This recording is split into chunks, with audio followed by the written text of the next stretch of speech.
Hi lovelies. Today my guest is Kathy Menon. She is a KMI board certified structural integration therapist. She is a yoga teacher, a health coach, has a PhD in vet and biomed science, has a Bachelor of Science and a diploma of remedial massage. She is a phenomenal woman, a wealth of knowledge, and I had a really awesome time chatting with her today. Please enjoy.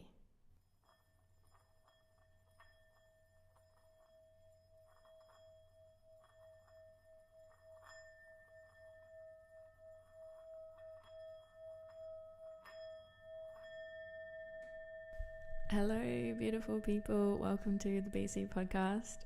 My name is Beck, and today I have a special guest. This is Kathy.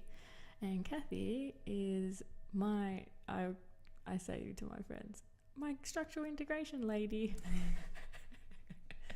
You're my structural integration therapist, and I've asked you to come on the podcast to share your beautiful wisdom with anyone who wants to listen.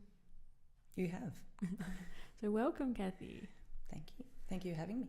Oh, it's my pleasure. I'm so glad you agreed, and we've got you here now. So, structural integration has had a big impact on me, and so I wanted to bring you here to help other people understand, because I'd never actually heard of it until Tess, my kinesiologist lady, yes, recommended I go see you, based on what my body wanted at that time. And yeah, like when you've got people inquiring, what would you tell them structural integration is? It invariably depends on the moment. It can be a description of, I'm just going to hurt you a lot, because that can happen. It depends on the person. If they do want, if they do have a stronger spiritual bent, then I'll talk about the aspect of trauma release, but it's not necessarily, I won't necessarily know what the stories are. There are cues in the body when you can see that there's those shifts happening for them. And it's cool to teach people how to feel those things. Some people don't know how to feel it. Some people are completely aware, more aware than I am, and I get to learn from them as well. So if I was going to give an official description, I like Tom Meyer's description as it's a spatial medicine. So he liked to talk about, say, you go to the doctor and they give you a prescription. So it's more of a chemical medicine. I can't remember his terminology, but it's that kind of, chemical level. And then you've got temporal medicine, which is like psychotherapy or your kinesiology that happen over time. And so he described structural integration as spatial medicine, so how the bones, the muscles, the fascia, all the organs, how everything sits together in space, how our posture affects all of that, how our habits, movement patterns, thinking patterns, all of them affect our space, how we live in our space. So I thought that was a pretty cool descriptor. Oh, I love that. I think I just learned a whole bunch of stuff now. Oh, that's amazing.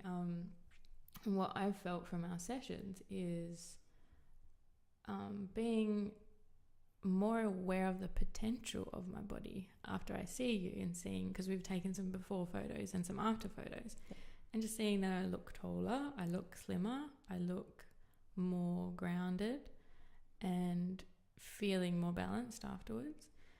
And it's just through physical manipulation of the muscles and stretching them out, and sometimes it hurts, but I've had a pretty good run with you. You haven't really hurt me. Yeah, you're lucky. You're one of the lucky ones. I experience it as being quite a painful technique, but I don't. Yes, I say that, but then I don't as well. So I think after the very first session, it was like, wow, that hurts, and then your body kind of gets the hang of it. It kind of, I don't know, I'm just making this up, but for me, it kind of went, I understand what you're asking of me, and it flowed better with the experience. Yeah. The pain aspect, I kind of, again, it's just me making up story, but it's how our posture is, all that. Okay, so this is what I describe to clients. If you were completely anaesthetized or dead, you would have no tension in your body. So all the tension in your muscles is sent to the muscles from your brain. It's not in your body per se. I mean, it is, but it's your brain that's setting the tone. And so when I want to talk to the brain, because that's where we're trying to affect, it's so it's setting the tension, but it's also where we keep, where we've processed our stuff and where it hasn't flowed well. So it's like the subconscious stuff as well. I don't know how to describe this stuff, so you can see me struggling with it. No, I love it. So when we're talking to the brain, then it is that when something hurts, you're really paying attention to it, funnily enough.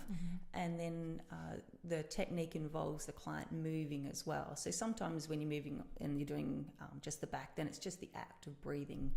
Some people squirm, some people are actually asked to move. That is, you're asking parts of the brain that, one, you've got conscious control, but also the finer control is your unconscious autonomic system and cerebellum and all that. So you've got multiple input into the brain. And so if you can get that balance in the system, you kind of touch into that aspect of the person who you can kind of sink into that subconscious base. I don't usually like to describe it that way, but then it is kind of this, where we store our trauma is so varied. It can be actually in our fascial system. It can be in deep-seated memory, and I don't, who knows? But the whole beginning of it started in the brain, of the event, the trauma event. I don't. Then does it go to a part of the body? Well, okay, so you take a 3-month-old baby and they're lying under a curtain and it flutters over them and they go, ah! So they get a fear response. Where does it live? It doesn't live in their brain. They don't have a thought process. The brain interpreted it as fear and then it goes somewhere in the body. I don't know. I don't know. I mean, when I get frightened, does my brain say I'm frightened, or does the whole lot of me go, oh, wah? Yeah, true, yeah. Yeah, So, my whole body experiences fear. Yeah. Or delight, or... So this is some of the theory about how it gets caught up in the fascia, because the fascia is it's quite simple, and it's also quite complex. It has an ability to carry a charge, a piezoelectric charge. So there is argument for it to be able to actually set old stuff into the system. I don't want to get too technical because usually it rolls off my tongue really well, and it's not rolling really well right now.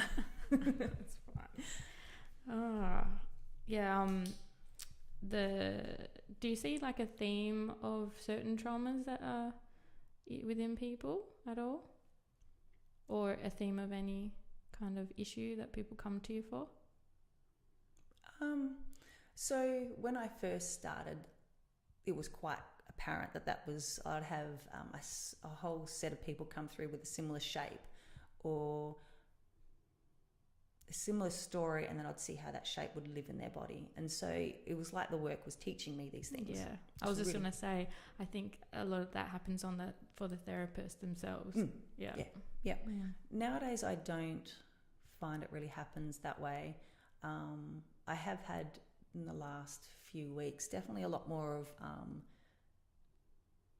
people having experienced energetic shift, but not really being able to, because not all my clients are in this kind of interested in spiritual development, that they're just I've got a sore ankle and I can't walk up a ladder. So you're working on just your average person who's just trotting through life, and yet they'll tell you a story about someone that died recently and that had an impact, and how they see things has slightly changed. And oh wow, yeah. And so you kind of nudge a little bit into an awareness that there's a connection to them and their own personal experience. But Yeah, I think people need to work that out for themselves. Yeah. And when they do realize, they're like, oh, now I understand what Kathy was telling me all these years. Right. Yeah, I thought she just liked hurting me. Well, yeah, I'm due to see you, I think, is it tomorrow? Or is Tomorrow. It tomorrow. So, yeah, I'm following that same theme. Big stuff. So it'll be interesting to see what my body's doing. I noticed the other day, actually over the last few weeks, my jaw has just been clamped shut as I'm sleeping, and then it's carried on into the day. I'm just going about my day, and then I realise, I'm just jaw clenching constantly. And I mentioned that to Tess yesterday, and she said that is toxicity in the body as well, as well as stress and stuff. So, it'd be interesting to see what else the body says. And you and I are doing a 12-step. Yeah, 12 series. 12 series. Yep. And would you be able to explain what that is? So the body's, quite a big structure. So we kind of try to look at the body. So a lot of people have come across the concept of functional movement patterns. And so if you were going to throw a ball, then it involves a lunge, a rotation and a push. So we kind of, how the brain perceives a movement pattern, you might say, I want to throw a ball. The body sees it as a series of, this is a descriptor that comes up more in physiotherapy or training sports stuff. So with structure integration, we have a similar concept in that there are lines of communication in the body. And the one I like to describe the most is the session that we do first, which is the superficial front line. And it tends to house our startle response and our stress response. So it's basically the top of the feet, the shins, the quads, up through the abs, the chest, the pecs, up the SCM, and then the suboccipital back of the neck. So if you look at pictures of people who have, they fire a gun behind someone, and you watch their reflex action. So they come into a very set posture. And if you have people who are stressed, long-term stress, they carry a very similar posture. It's where we carry that stress. So like I said, it's a startle response, and it's also a long-term stress one. And so, and if you sit at a computer a lot, it tends to get mirrored there. And so the way I describe it is if you've got a horse in a paddock and it's happily eating grass and doing its own thing, and then it gets a fright, it kind of does this squat jump. So it lowers its body to the ground and it lifts its head up. And so what it's effectively doing is taking its groin, belly, throat, all that closer to the ground where it's safer, and then cocks its head back so they can see what the danger is. Makes a lot of sense, right? Mm-hmm. Well, we do the same thing.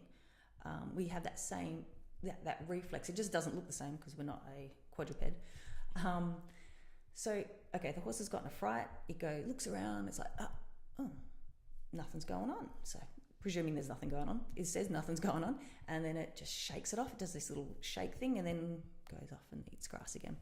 So we tend not to shake off those things. We kind of go, oh, I got frightened, and then we kind of stay there, and we just perpetuate the shape, and so it can get this.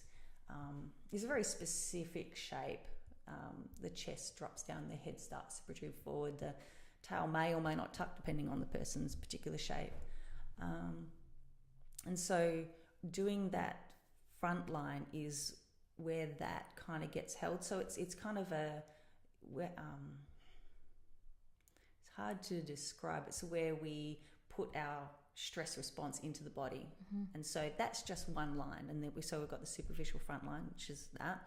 Then we've got the superficial back line, the lateral line, the spiral line, the deep front line, the deep back line, the arm line. So we kind of, each line will have its own story of how stuff gets stored in it, what kind of stuff. And it doesn't mean that I'm looking at it from those perspectives at all. I'm just going through the line. You can hold anything anywhere. So I don't have any attachment to what could be there. So this is just the process to be extremely thorough with getting the body back. Yeah, and going through each section when you're working through that line, you're working that line because it's also how the body communicates with itself in that line. So that's why we want to stay within that context for that session. Okay. And then there's a few sessions at the end where we actually tie everything together. Yeah, wow. Yeah. And funny you mentioned that shaking thing that animals do, because the last 2 podcasts before you have both brought up the animal shaking. Yep. And do you think humans can adopt that? Can we shake if we just decide, okay, I experienced something like shocking, or I got a fright, or I'm in fear? Can you just shake your body? Do you think that would help release some of the stuff from being stored? I don't know. I would imagine that some people might want to yell.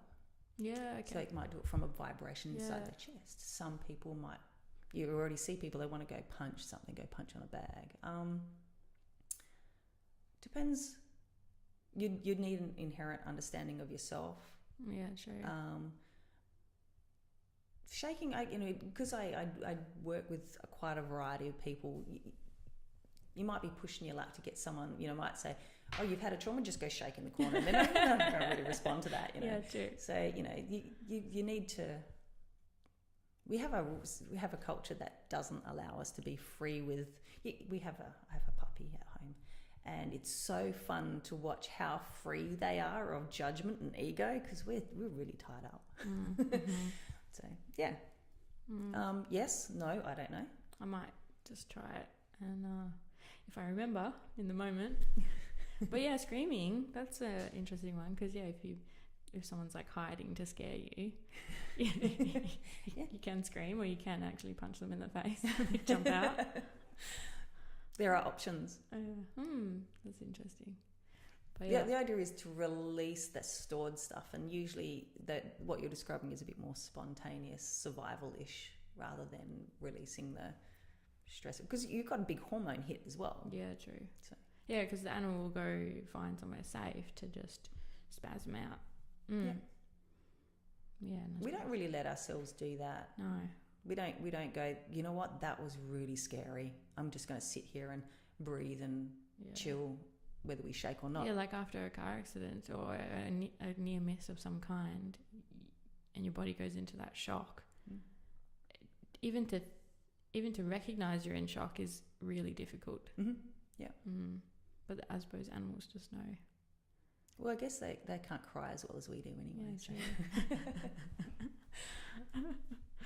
Yeah, ego is a good point. I would love to hear some of your learnings on ego that you just mentioned. Because what I've been learning recently is that it's hard, because the minute I think I've worked something out, it's like, no, you haven't. There's more. Mm-hmm. So my understanding of it at the moment is there's parts of the ego that are useful and parts that are not useful. And one of the main reasons ego is here is to get you up in the morning.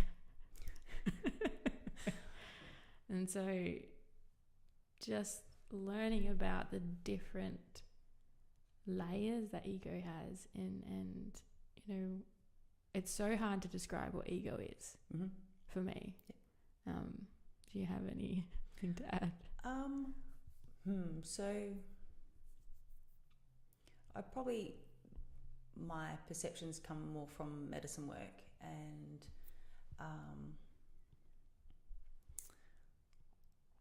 you can go into some pretty expansive states with medicine work, and when you come back from those spaces, I've definitely been in a place where I've giggled at myself, and I'm like, wow, look at that straight jacket go. I'm putting this back onto myself. I'm binding myself back into a set shape or structure or ideas or thoughts. So when you're in an expansive state, everything flows so free, and then you kind of giggle at yourself, and then, you know, once you're back here, you're like, oh my God, what did I do? But so one of the things that I came away with was you need ego massively. Yeah, I'm learning that as well. Yeah, you couldn't judge a table or a floor, or a door without that separation. So it's a great idea to love everything equally and everything, you know, all that, you know, really spiritual stuff, but you just can't function without the ego. And that level of ego is, there's nothing negative about it. Yeah. That is an important survival trait. It's just a facet of being here in this form. And then there'll be levels of ego which are survival based. They're base of brain, reptilian brain, even just how to survive. So you might find that you've had a massive experience and you react a certain way. It's not necessarily your subconscious stories all playing out. It's just survival. Your body, I guess, has a desire to live. Yeah, for the longest time I was trying to fight my ego and just have no ego at all, because that was before I understood that we need it and there are good points to having it. Yep. But, you know, the unhelpful parts of ego are, you know, the judgment parts, but of the destructive kind. I actually love that bit now. So I love it when there was one really simple example, and I was going through the checkout, and the woman, she told me to unpack the little red thing, and she told me to she was like really telling, and I was like, oh, you guys getting a bit of a tanty going, and I was like so excited. I'm like, why am I so upset about this? This is so funny. And, you know, it was, I can't remember the details of it all, but it was really interesting.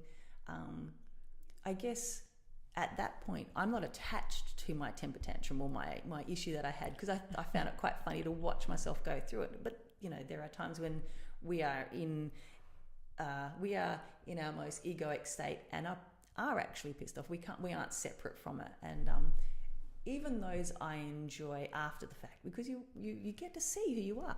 Yeah, okay. It's such a beautiful thing to go, wow, I really was quite vindictive that day. Or, you know, you like to believe who you think you are, and then something happens and you go, oops. Oops. Oh, I'm a savage. Wow. You didn't like her much, did I? Why? What did she trigger?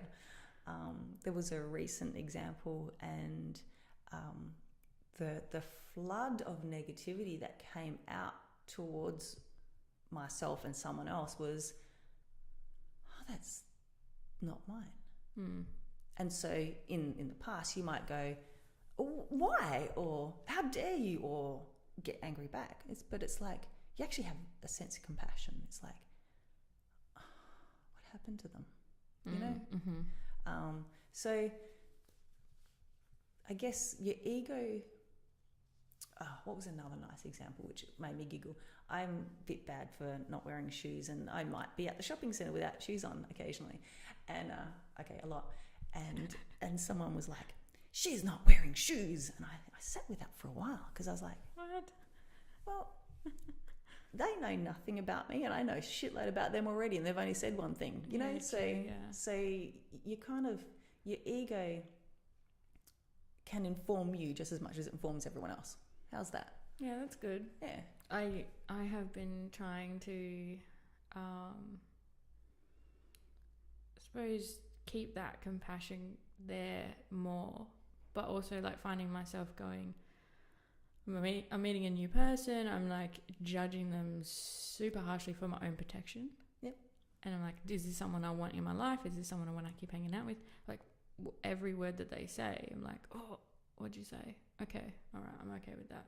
But I can feel this ego coming in. But when I feel like I'm more superior than someone. I am just trying to crush that down, which is possibly not the best reaction. I'm observing it at the same time, but I'm like, don't you dare think you're better than anyone.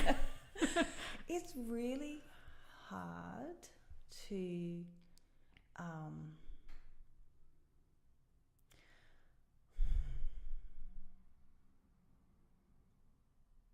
I don't know how to. I had an answer, and then it kind of, because I don't know if I've gotten to a space where I'm just,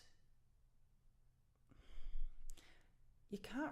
I don't. Okay, so ego wants you to believe stuff, and value stuff, and I have a little story. I'll share it. So there was I was in a situation where there was a few people in the room, and a mum had a child with autism, something like that, and she was having a conversation to the room about her beliefs between vaccinations and autism.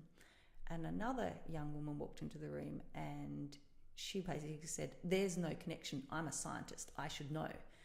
And I was like, wow, that's so interesting. And so I talked to her, and she was quite sure and clear and knew everything. And I said, "So I have a PhD. I'm a scientist too. And I appreciate that you've learnt it this way, but you need to go look more than what your lecturer said or the video you watched in the lecture, because here is some information, and here is some information, and here is some information." And I tried not to be hard, but I obviously was, because I really upset her. So she's attached to that. Topic is very upsetting for a lot of people. It should be upsetting for the mum whose child has got autism. It shouldn't have been upsetting for the scientist who dominated and bullied because she believed she was right. And it was a big one for me, because I went home and I was like, no, I don't think I was wrong by standing up to her, but then maybe I should just double check that my statistics were right and things that I said. And so I had a look, and I went through, and I ended up reading this article. And so I've got a lot of biochemistry background, and I read this article, and it smashed every belief I had around biochemistry. And I sat there and went, holy crap. It could, like, there's such a fun, and I laughed. I was like, this is so cool. And I was like, okay, so this girl who's a scientist got upset over her belief being smashed, and then here I am actually excited that my belief is being smashed. So what has changed? Why am I okay with this? And I think that's some of the medicine work, and also working with people, working with bodies is a part of that, because you start out and you have all these judgments about your own body, how much hair you've got, how much weight you've got, what this, that, and then everybody is normal. Everybody is normal. And so you kind of soften all these judgments you have towards yourself. That's beautiful. Yeah. And so you kind of, I have beliefs, and I choose my beliefs to get an outcome out of myself. But I don't have, I can't say I don't, because there's bound to be some that I'm quite still attached to. I haven't found them recently. If my belief gets challenged, then I actually enjoy seeing it, because it shows me. And then I can just shift a belief. If I want to believe something to achieve a goal, and then I've achieved that goal, I'm like, right, now I'm going to just change how I believe things so that I can achieve the next goal. So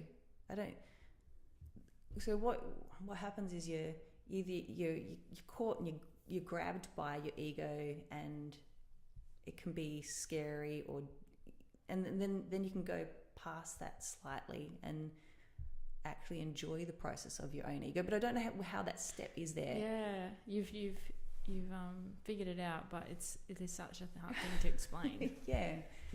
So, okay, the medicine work definitely massively hit on judgment. I definitely came away with the belief that there's no free will whatsoever. And you can look at that in a number of ways. So I'm going to decide that I'm doing this. And then, did you decide that? Or is it because of the church you went to? Is it the parents that you had? Is it the experiences you had that created you to think in a certain way, that therefore when you made this decision, it's actually the most likely one you would have made because of all your history? So is it really your free will, right? And then the other aspect, which was more the medicine work, was definitely how the fabric of reality is so intertwined. It's the sense of the no time. Everything is here and now. Okay, let's say there was someone in your life and you love them profoundly, and then you break up and you hate them completely. You always, always, always, always love them profoundly, and you've always, always, always hate them profoundly. Like that exists already. Yeah. You can't go, well, I don't love them anymore, I take it all back, because it's already been done. It's already... So the idea, the belief of no free will allows me to not judge myself. So I don't need to judge what I did in the past. I still do. Shh, don't tell anyone. But it's helping me learn not to judge what I did in the past, not to judge what someone else did in the past, not to judge the choice that I make right now. So even if I've met someone and I'm going, that's okay, because that's where I am right now. Yeah. And I'm seeing it, and I'm going to grow from it, and to give myself the time to do that. So whether there is no such thing as free will, or the belief in it is serving me. Okay. Yeah, I like that. Yeah. I'll probably change my mind later, but... And we're allowed to. Right. So, yeah, I don't know.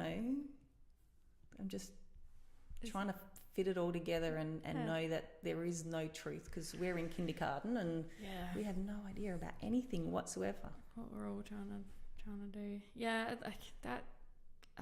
I'm glad this is recorded, because I'll listen to this again, because it's something I need to work on, because the industry I'm in is just full of ego, and I know mine is humongous. Yeah.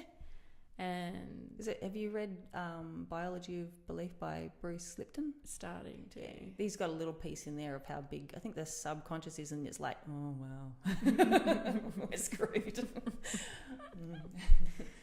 Yeah, but that's a really nice way of looking at it. Yeah, it helps me be nicer to myself. I've got a long way to go, but yeah. And I like, plant medicines are just so helpful in showing us things and helping us to feel the way something feels. Yeah.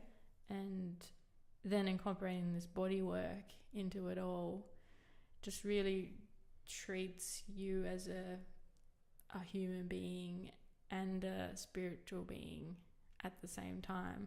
And like you've mentioned to me, like flat feet in people is you see that a lot in the more spiritual base, because trying to ground, is that right? I train in the structural integration, and there's a lot of body reading, and so there was a course that I did called psychosomatic therapy, and they do face, hand, feet and body reading. And great, because it's only going to add to my work, right?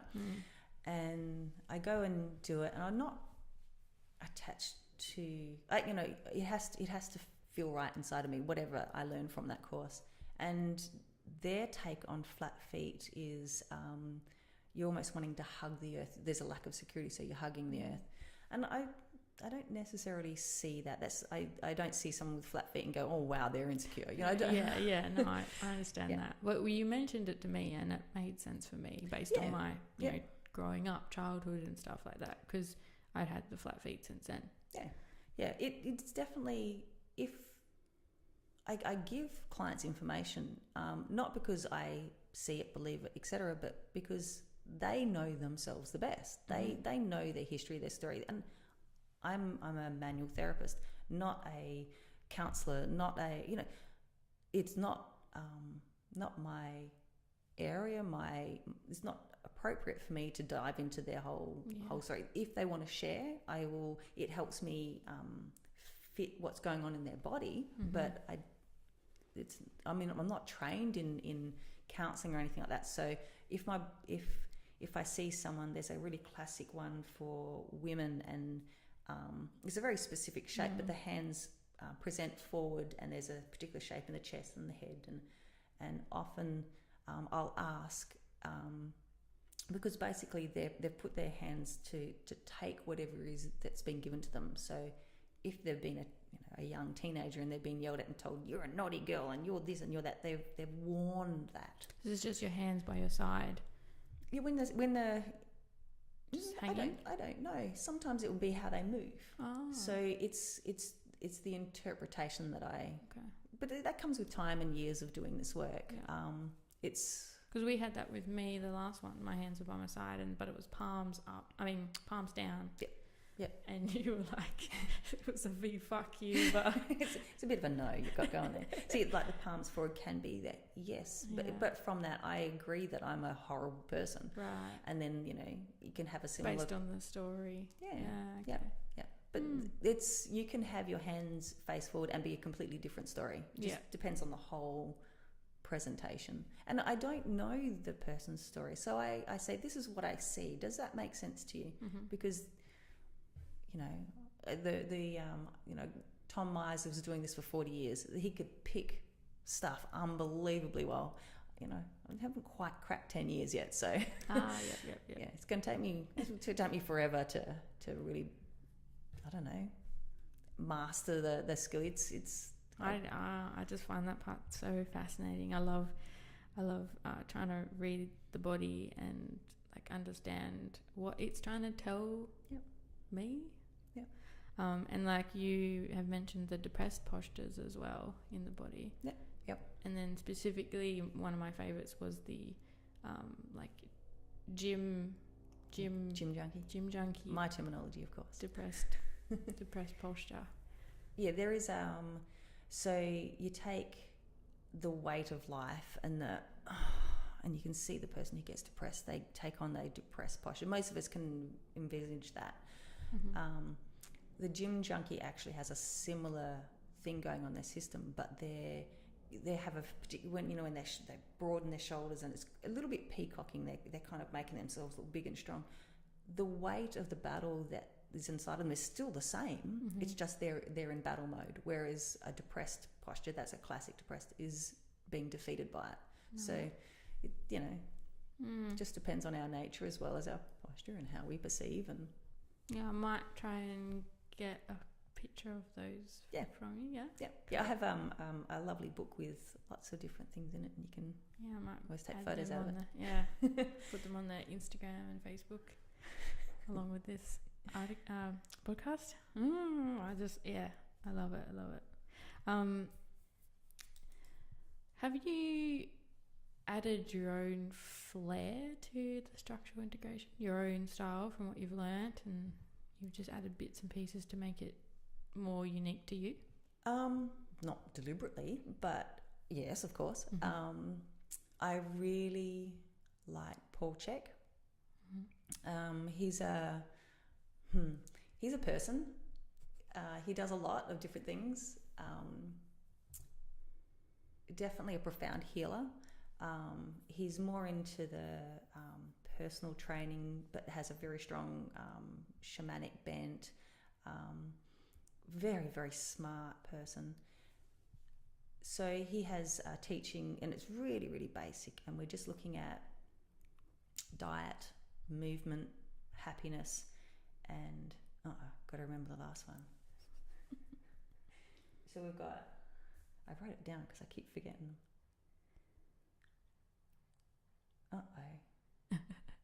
Diet, movement, happiness, rest. We've got to rest. Of course I'd forget rest, right? Yeah, so your diet, movement, rest, and what was the last one? Happiness. There we go. So, and this is where I get a bit stuck with any manual therapy. I definitely think structural integration is one of the most holistic manual therapies, and it's still inadequate, massively. We have so much intention about core health. Your core's not strong enough. Your core's this. Your core's that, and so you get people go to the gym trying to strengthen their core. Your core health has got nothing to do with your musculoskeletal system and everything to do with your visceral system, what lives inside the core.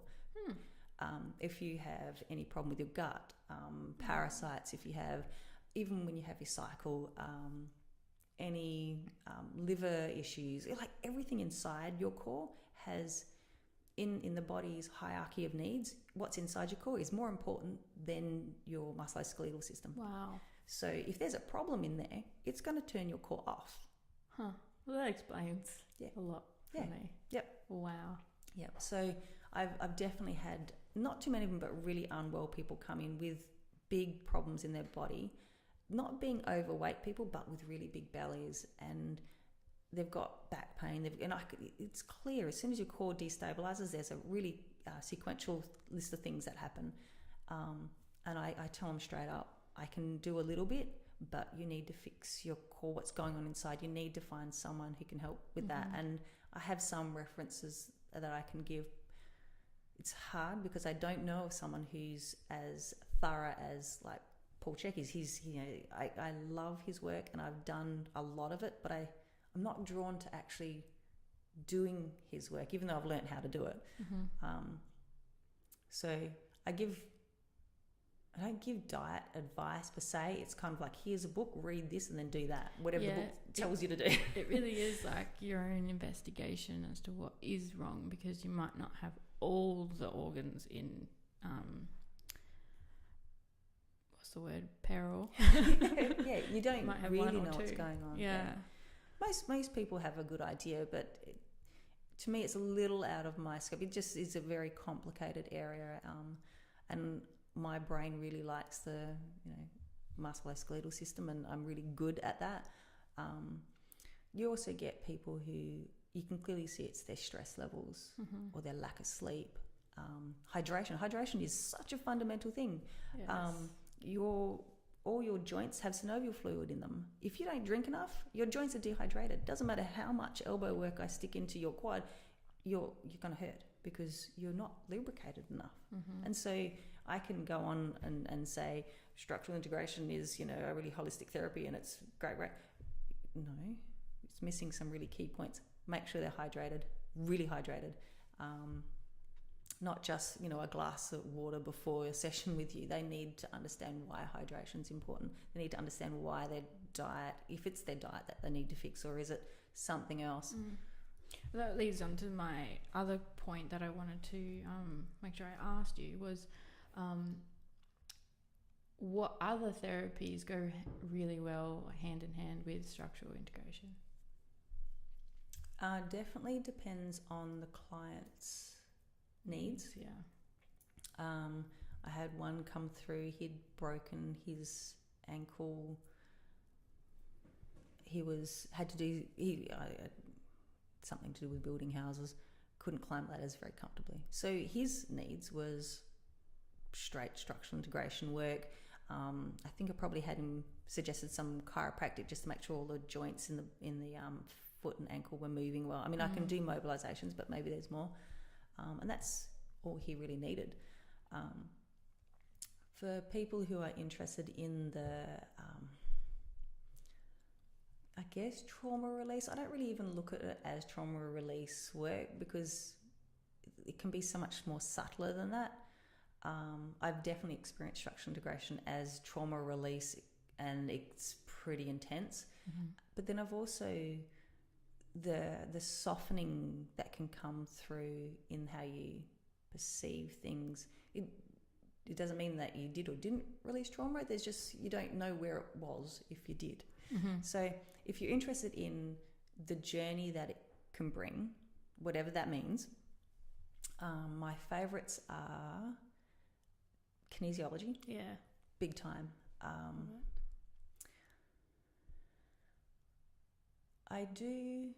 There are lots of therapies out there that allow us excuses for why we are who we are, and we don't need to look at ourselves more than they don't encourage us to look at ourselves a bit more. So I do, because Tess is my kinesiologist, and she's pretty blunt. You know, she'll tell you, you need to look at this. Yeah. Where does this live? Childhood or this or the stars? Who knows? But you look at yourself and you take responsibility for yourself. I feel like you do that as well, because you say, you know, you can only do so much for me, and I've got to do the rest. Yeah. I love medicine work, but the experiences are too big. So I can come out of an experience and go, maybe there was energy around stepfathers, males, whatever, and then I could go, well, that's what all that shamanic journey meant, and then I won't learn more. But for me, it's like I have to step back and go, I don't know what all of that meant. Life, can you just show me the connotations that I haven't got? So you usually have a story come up in your life, and you know, you might be presented with a situation that makes you feel a bit uncomfortable, and you're like, I'm learning more about what that journey was about. So yeah, I think I love the medicine work because it pulls big stuff up, but it's too big. So it can encourage people to just float along.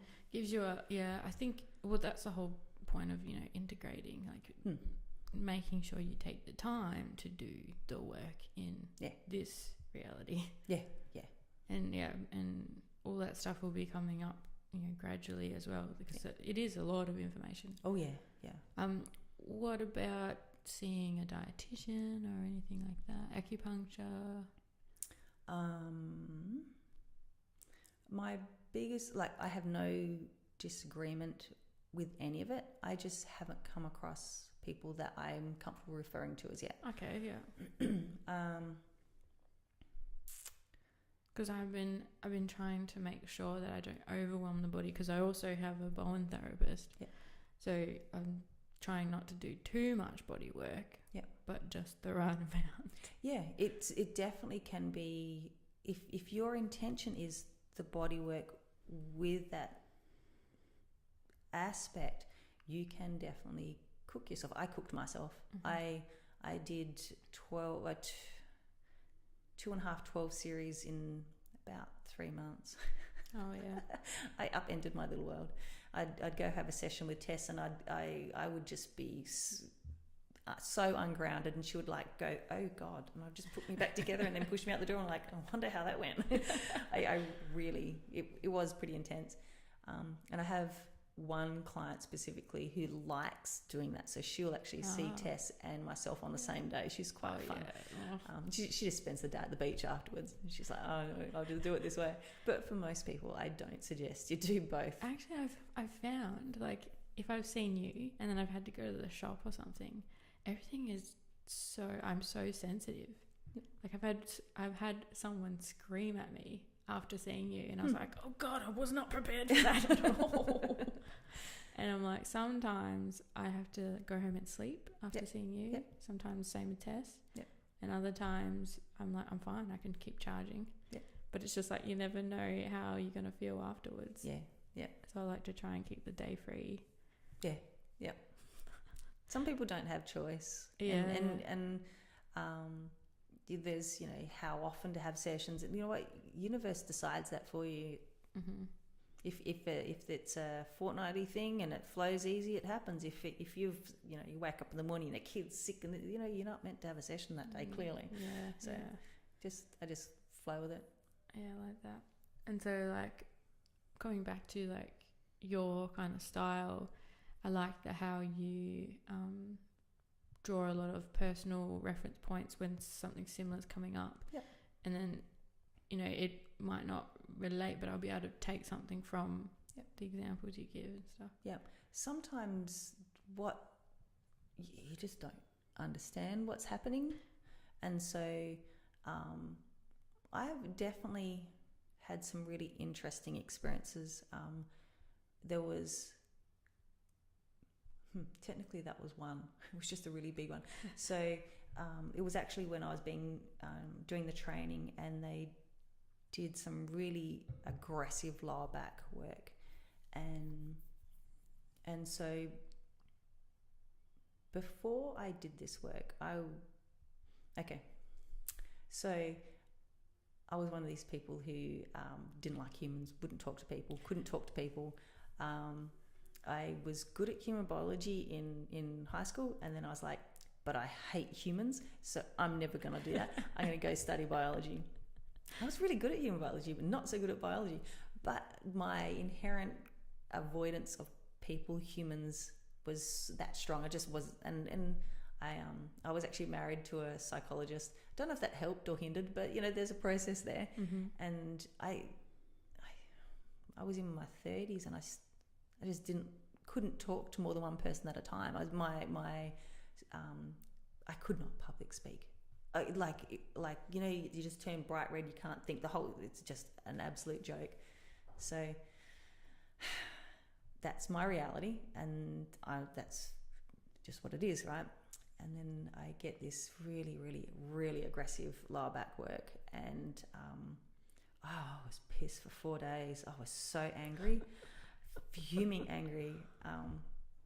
And there was a little story that happened in the class, and the teacher says, "You know what? That was my bad," and it was his bad. And the next day he goes, "Yeah, that was my bad."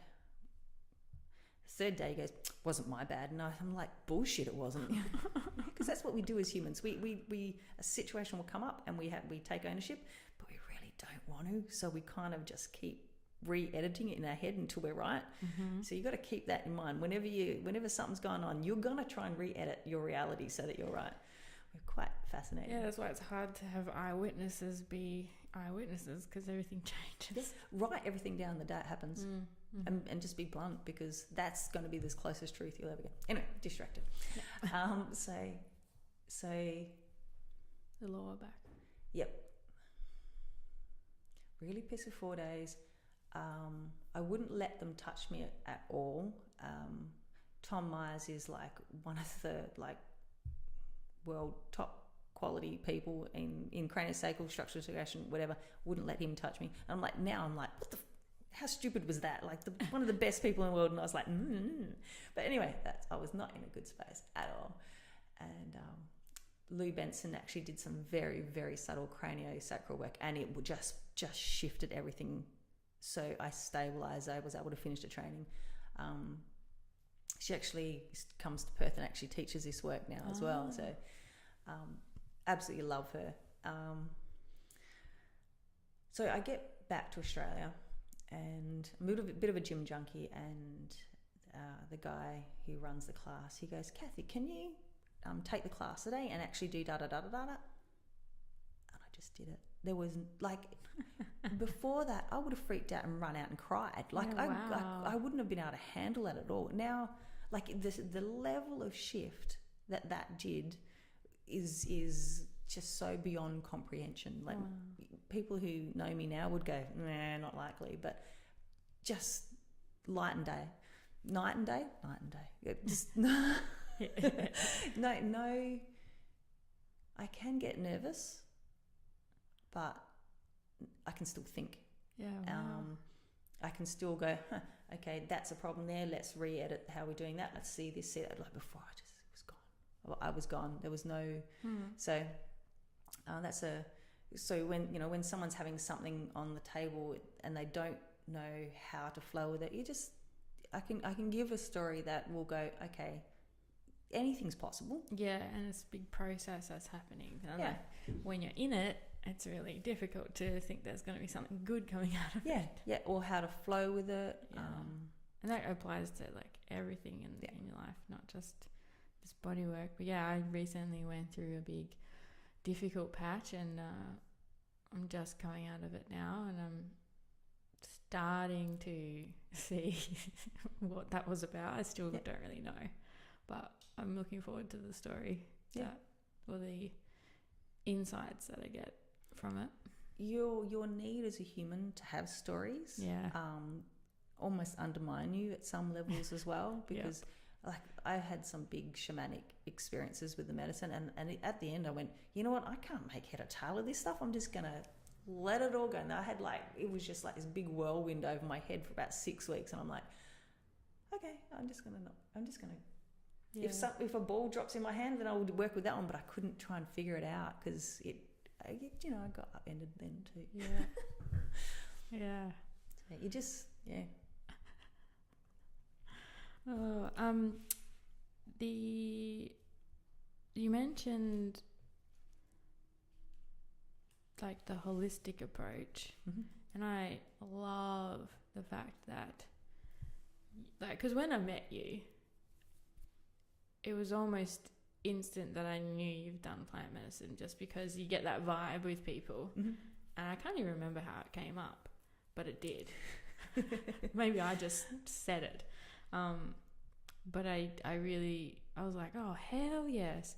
Now she knows, like, when I talk about a journey that I've been on or something I've experienced, she'll have some idea, and then we can incorporate the integration as part of my body work as well, because I know I store all my stuff in. So, like, that is to me, the ultimate, like, holistic approach, where I can, like, tell you what food I've been eating, what plant medicines have been teaching me, where my pain is in my body, and my history of things I think are affecting it all. And it's just, and then Tess as well, it's just like, oh yes, now you understand her, and it's just like, I've just found a little gem here.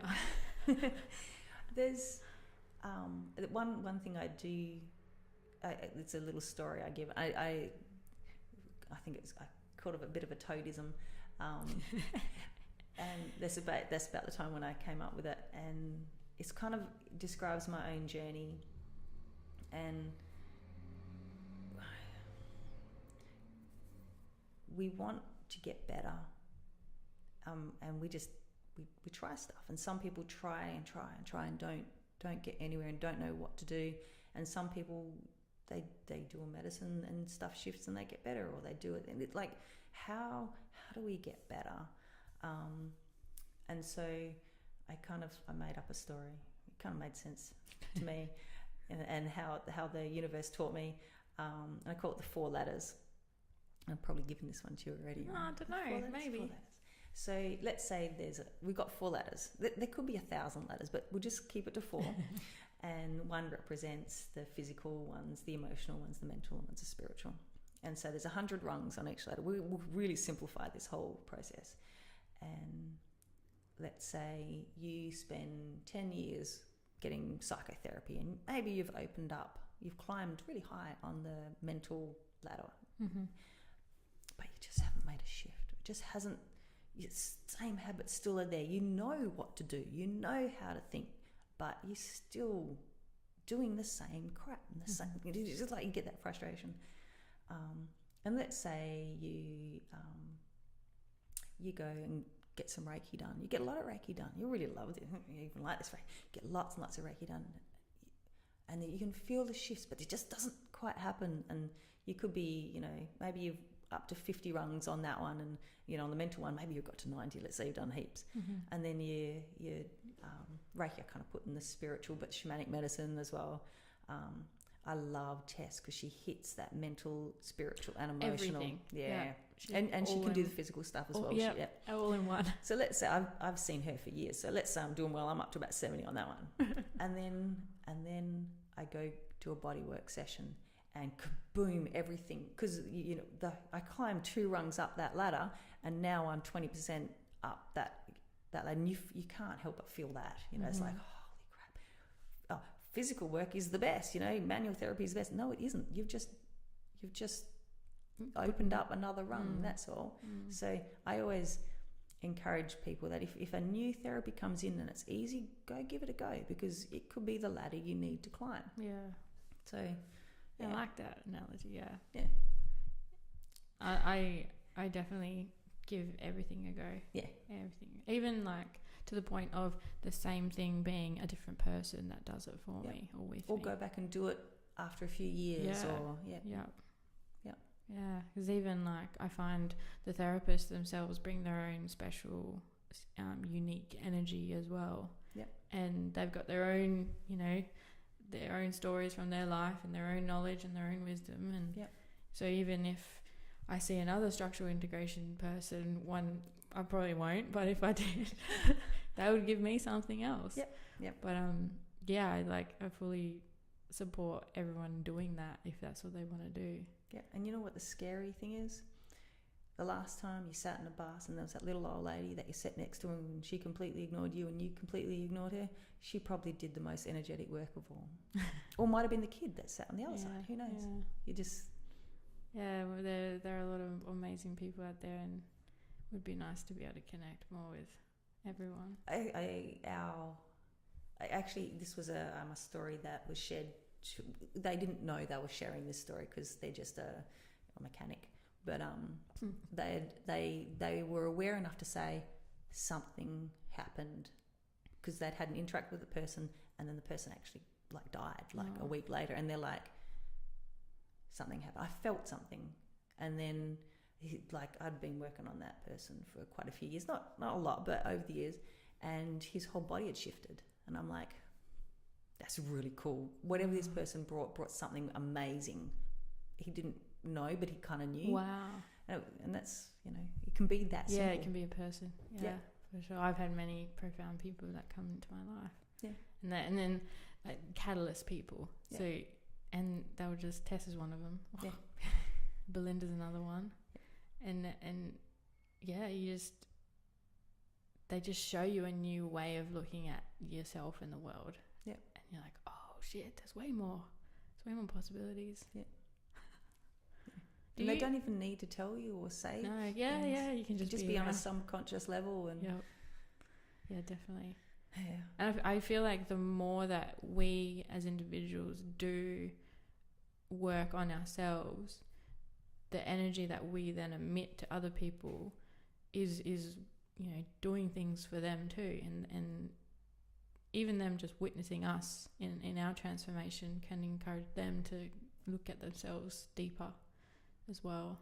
Yeah, at the moment I'm reading a book called Power versus Force, and I haven't gotten very far.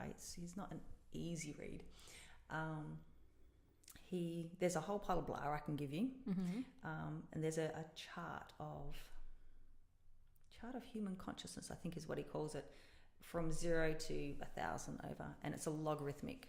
So when I say, if I said 200 and 400 isn't double 200, it's a logarithmic, massively larger number. And so each emotion has a energy level. So anger is, 170, shame is 40, compassion is, let's say, 200, and love is 600. I don't know. I can't remember the details. I've only just started the book. But it was interesting that the way he describes, as we work through these emotions,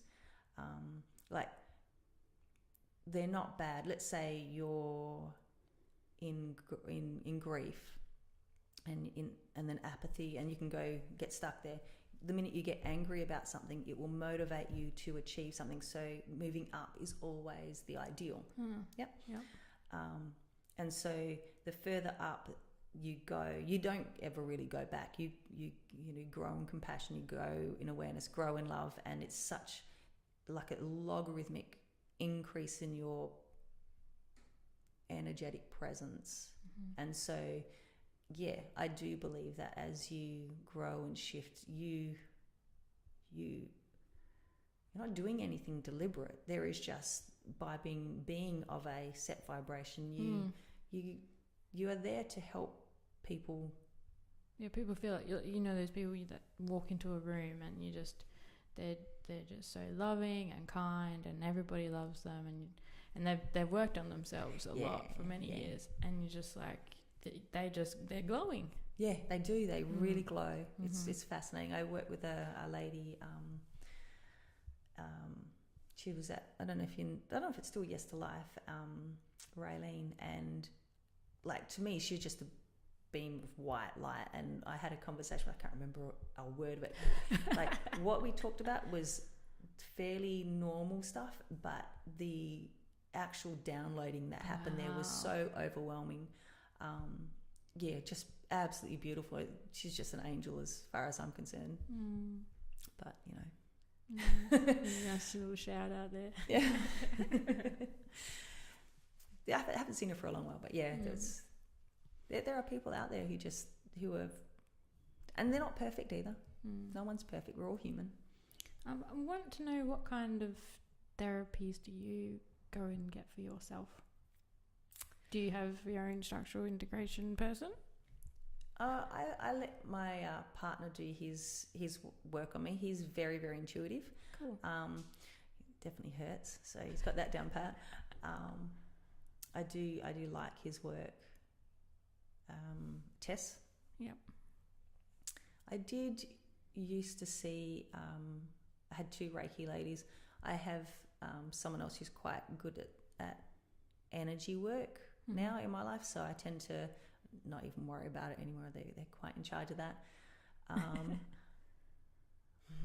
Cool. I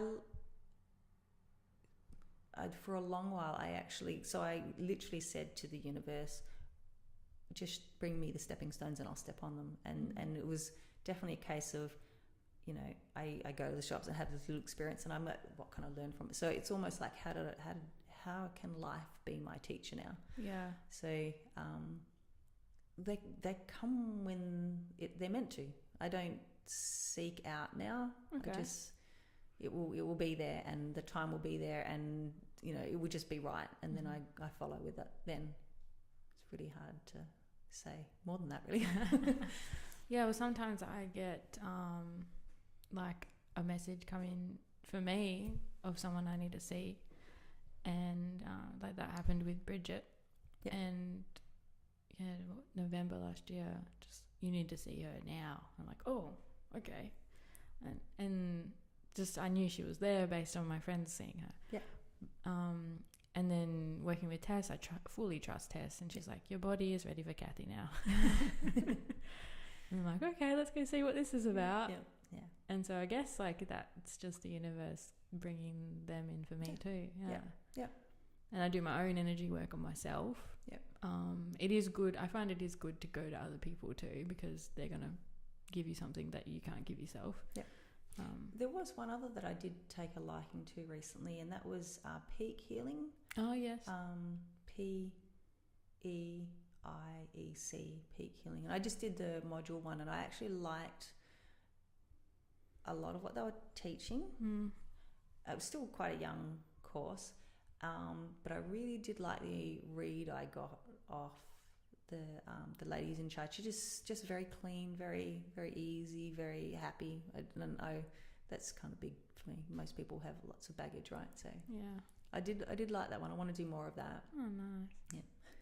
Yeah. So you,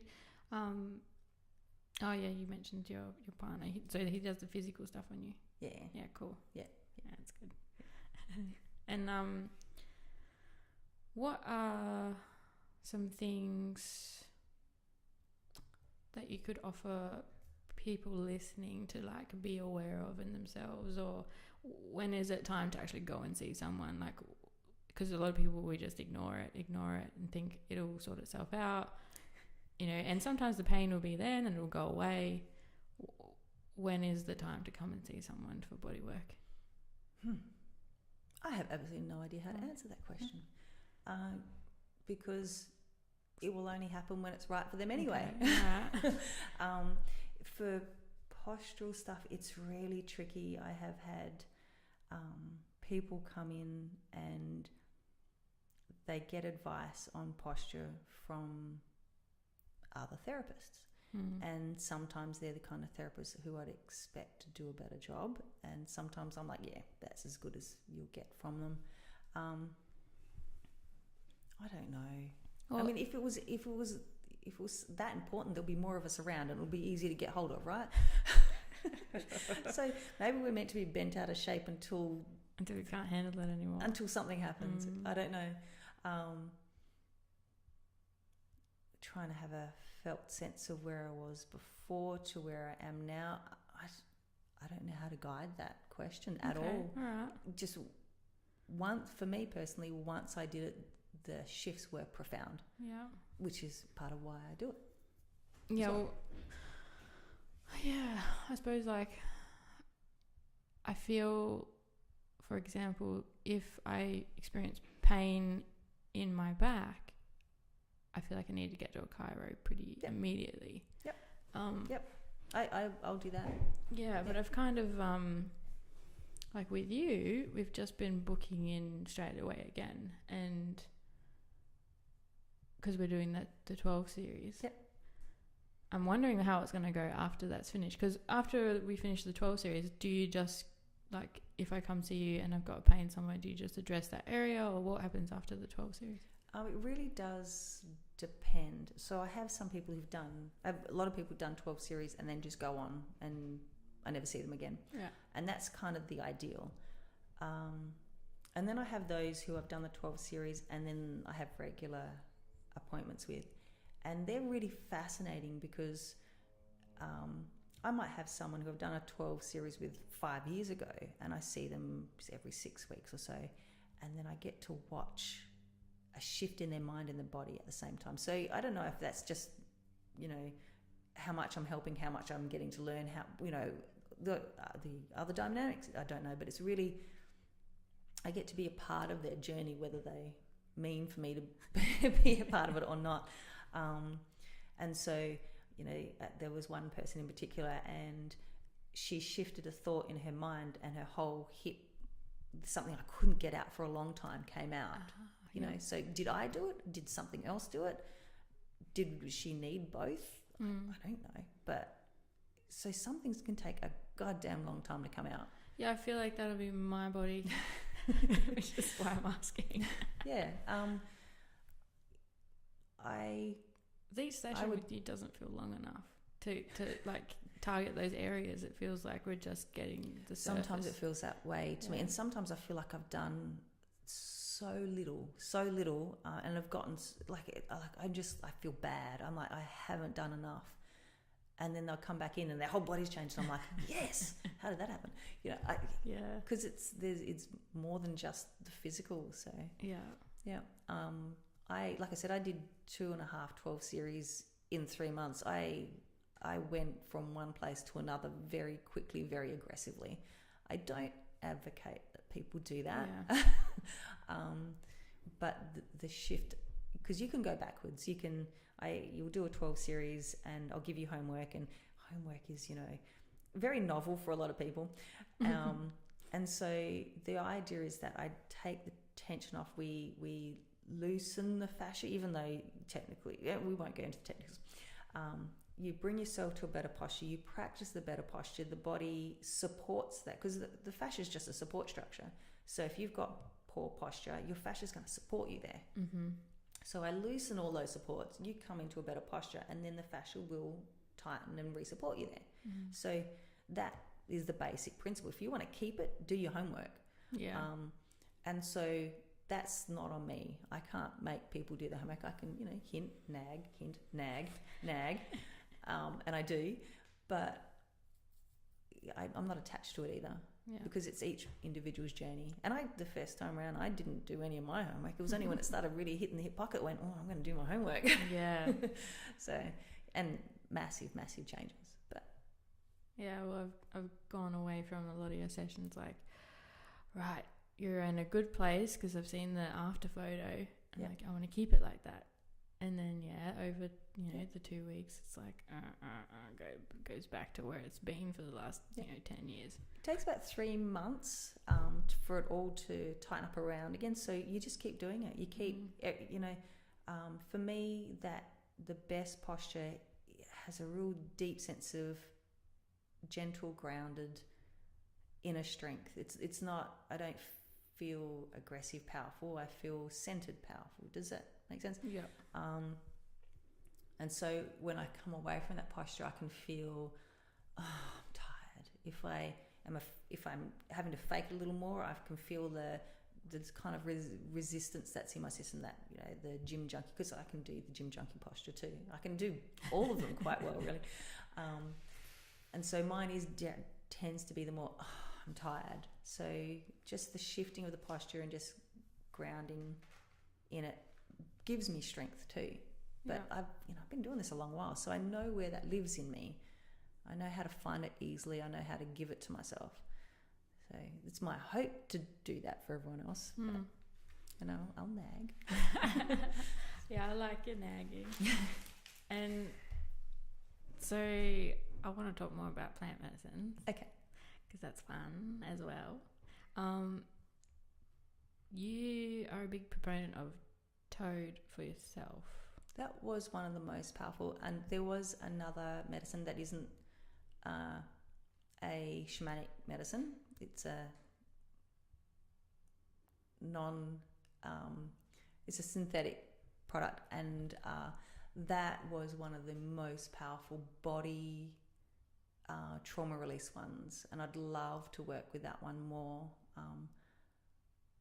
It's just you really need someone stable and centered and with you when you do that one. I know, so toad was probably the most powerful, Sapo, for me, but that other one was also a really powerful one. Getting to stories from before I have a memory. That's what it was able to pull out. Wow. Yep. So with the Sapo, do you experience a lot of the ego deaths that they say happen? And what is the ego death? Because I don't know if I've been through one. I probably have. What is it? Can you describe one? Okay. So I'll describe. Oh wow! So I had quite a few different experiences with Sapo. So the first time I had it, I had a massive journey with it, and a lot about throat. And then it definitely. So you go into a session and you have an intention, and mine was simply to surrender, and I think that made it a little more potent. Because the amount, like, it took me 6 weeks to stop traveling every night. Every time I closed my eyes, I wouldn't be asleep. So, yeah. But I wanted it. I wanted it so bad, and I had some really big stuff that I was trying to work out. So for me, and I won't talk about those experiences, but for me, if I was to do it now, maybe, I don't know, there is this. So they say that there's an experience of death or a void. For me, I experience that as pure transcendent, like, I'm out of here. This is just so big, and so it's a very, very beautiful feeling for me.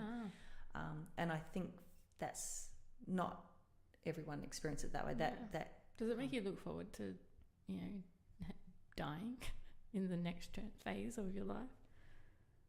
I don't connect the two together, interestingly enough. Okay.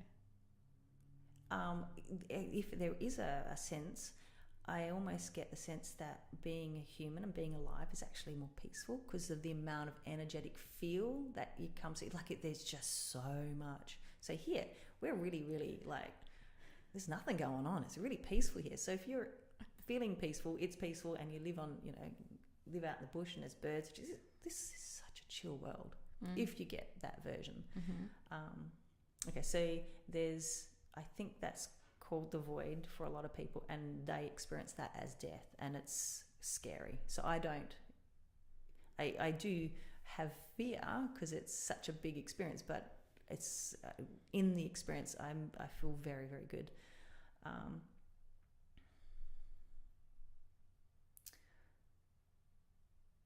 I guess it depends on if I've got stuff that I'm releasing to what the next experience is. And then there's this kind of a space of just really soft expansion and no mind. And I guess that's where so that would be the ego loss part. Yeah. But because you haven't had a deep resistance to it, it's not difficult to get there. Yeah. I got close to it with magic mushrooms once, but I could go, this is where it is. Oh, damn it, I just want to hold it. I'm like, why? Go away. So, it's still there, right? Yeah. But I was sitting right on the edge of this really expansive state. So Sapo doesn't give you a choice. Yeah. You're going. I've heard that. Yeah. That's what you just surrender. You just. Well, Mike Tyson was talking about his first psychedelic being toad. Oh my God. Yeah, and he's like, I'm changed now. Maybe. I don't think a medicine can change you. You still have to change yourself. Yeah. So the only way that I can interpret ego loss is when I'm coming back. So the most clearest one, and it was very clear in the early days, is like you'd be in a state of presumably complete ego loss, and I'd giggle at myself because I'd be like, oh, there's a thought, look at that, there's a thought, and, oh, there's another one, it's so cute, and I said, oh, and then I judged it, and so you kind of giggle at your thinking because there's no thought, and then is it no thought? It is no thought, and everything gets really. Are you just a witness? No, you're so you come out of the experience going, it's unfathomable. There's no words. It's just so, and it's because you've actually got no thought there. So you're not thinking this is. Yeah. And then you come out of the experience and go, it was, because there's no thought. So that's as close as I can get, right? And then so when I'm coming out of the experience, you're like your straight jacket is wrapped in, and then you're in the bottom of the dungeon, the biggest, darkest castle, and like that's how big ego. Like you're condensed down to this very, very small creature that's like buried deep. It's still giggly funny when you're going through the experience, even though like that's how small you are versus how hugely expanded you are. Wow. But I don't experience going from here to there, just from there to here. That's interesting. Yeah. Some people obviously feel it from the other direction, but I was able to track it better on the way back. Nice. And it's been on my radar pretty much since I first stepped into that world, but it's not called me yet. Soon, I think, maybe, but not. Yeah, maybe in a few years. I've got a bit of work to do, I think, before I go to that kind of a level. Yeah, I don't know how to judge that. I just had something big on my plate that I needed to work through fast. It was definitely interfering with my life, and the universe led me straight to it. Yeah, wow. Just here it was. Okay, I'll do it. Love it. So I didn't even research it. I didn't ask questions. I just went. That was probably a good thing. Probably.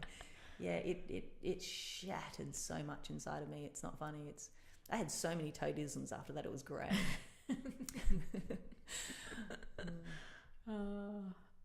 Do you have like literal like frogs and toads that pop into your life? I have a tattoo on the back. Nice. And I have a ring. I've always been a lizard, dragon kind of person. I tend to draw. I had a little baby skink. You know your big fat black skinks that you get in the hills here? A little baby. It was so cute. My partner has crows. We kind of just keep track of what's around. Yeah. I feel like they definitely bring you messages. Yeah. For me, lately, cockroaches. I've got a cockroach tattoo as well. Yep. So there's always been cockroaches. Yeah.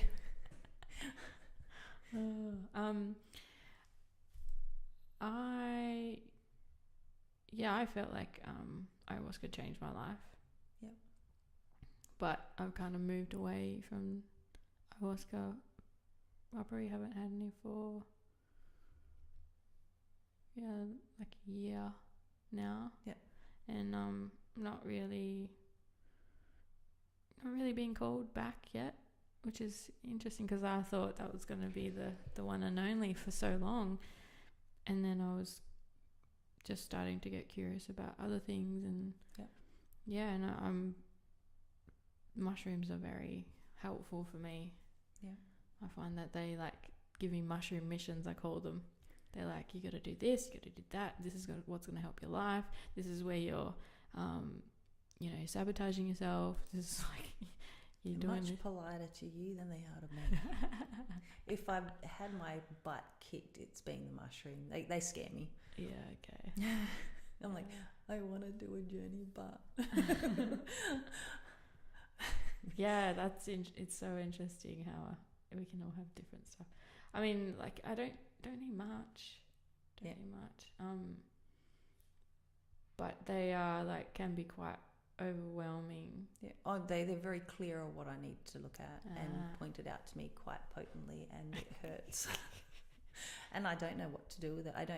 One of them I come away and go, okay, clearly that's inside of me, but where does it live in my thinking pattern? How do I clean that up? So I just say, universe, show me when it's time.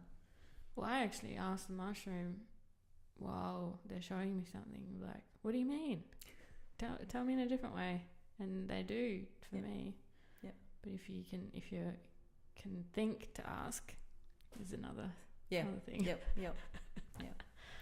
I definitely enjoyed working with ayahuasca, and I'd love to do it again. It's just I let the universe take charge of that. Yeah. And there are other avenues that are more open at the moment, and they're the ones I'll go down. So. Yeah. But I'm definitely learning about the whole integration thing and how it's so important. Whereas in the beginning, I felt like it wasn't that important for me because I didn't understand enough of what was coming through for me to need that much time in between. Yeah. I think the big one with the mushroom, I think it was maybe 9 months before I touched anything, because it was juicy, and it took me a long time to. I wasn't mentally processing it. I just was letting the stories come up for me to see. And so, because they were bigger than what I could think up, Yeah. That's a really unique, valuable capability to do that. I think, like, once you unlock that door to be able to just allow the stuff to come up and just watch it. Yeah. I don't think I had any choice, really. I'm not going to be able to mimic those experiences that I was exploring, and the universe needs time to even just set up the scenario for me to go, oh, there it is. Yeah. And you haven't smoked any DMT before? I haven't worked with DMT. No. Yeah. I'd love to, but universe will Yep. take me that direction when it's time. I have done a little bit with salvia. Oh yeah, I haven't. What's salvia like? I only just entered the space, and I would probably say she's pretty close to Sapo with how much potential there is in the little bit that I experienced. Yeah, very, very, very. There was coming out of it. So there's a perception of my reality, and then as normal reality came in, it was almost like shards of glass cutting through me, so I could feel my judgments and perceptions cutting through again. So it was quite interesting. I had 3 small experiences with it, and each were distinctly different. But yeah, it's teaching me about my perception of reality, my judgments, and then there's a sub story that I allow the universe to take me through. Wow. When I'm meant to learn something. But yeah, that can have some very big, powerful spaces in it. Yeah, I don't really know anything about it. I've heard people talk about it, but I haven't done any research into it or anything. But yeah, it doesn't taste very nice. Is it a powder, a leaf? Yeah. Yep. Okay. Yeah, a plant. Yeah. Do you just eat it? So you can. The traditional way is to chew the leaves, and quite a few leaves, and you leave them in your mouth and let the saliva mix and absorb them. I think that's also the best way to do mushroom, is actually let the saliva do it. Huh. It just depends on how well you can handle the flavours in your mouth. Yeah, I love the flavour. Yeah. Salvia, there are people who smoke it. That's considered a pretty disrespectful way. And then they also do extraction.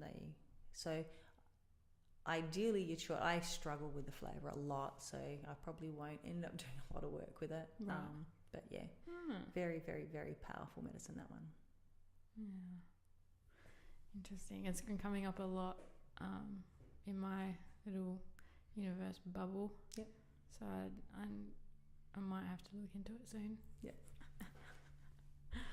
Yeah. How are you feeling? Do you want to keep chatting, or you want to? I'm pretty good. Is there anything you wanted to speak about specifically? I don't think so. I think we're doing pretty good.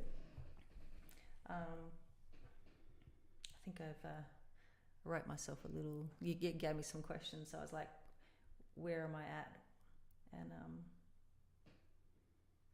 yeah, definitely. Tess is one of the big powerhouses that I see. With her work is, I like kinesiology with the structure integration. I like medicine work. I think it's easy to get laid back and enjoy the journey and think you've grown from it without really processing them enough. So that's a disadvantage of it. It reminds me that everything I need is within me. Yeah. And it's just finding it and accessing it and bringing it forward.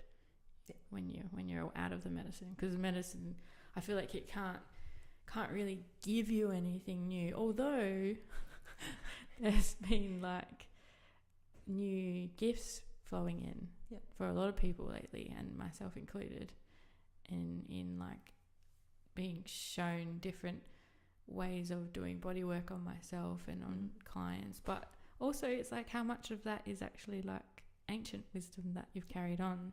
I just don't know. But yeah. Well, might wrap it up then. Yep. Yeah, thank you so much for coming. It's been so much fun. You're most welcome. It has been fun. Yeah. Thanks for listening, guys. If you guys are digging what we're doing here and creating here, please give it a subscribe and give it a rate and review. Much appreciated. Thank you. Bye.